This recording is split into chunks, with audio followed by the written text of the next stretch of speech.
બેઠી હતી એની અંદર કહેવામાં આવ્યું કે ભાઈ કોઈને કોઈ પ્રશ્ન હોય તો કયો.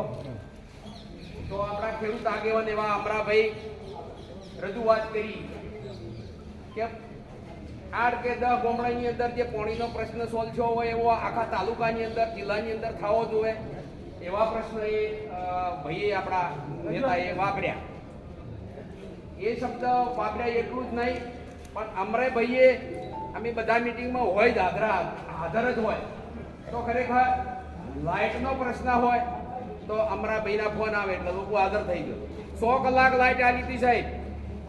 અમરાભાઈ મોયલે અમે બધા ચેડી 8 કલાક લાઇટ તાલુકામાં કરાઈ લખાયું એમાં અડધો કલાક લાઇટ નહીં ચાલે એવું અમરાભાઈ કીધું.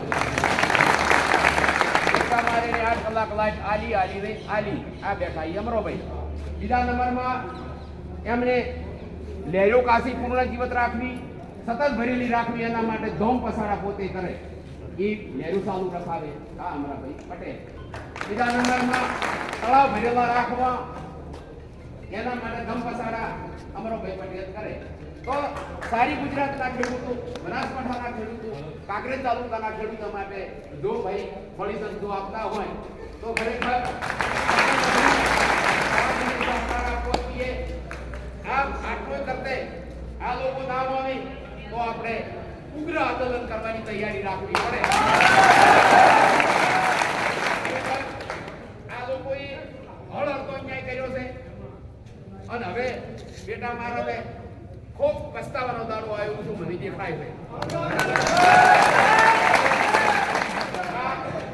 આ લડાઈ ન્યાયની છે.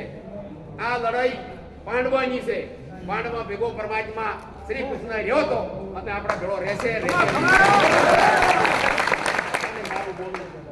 જય ધન્યવાદ.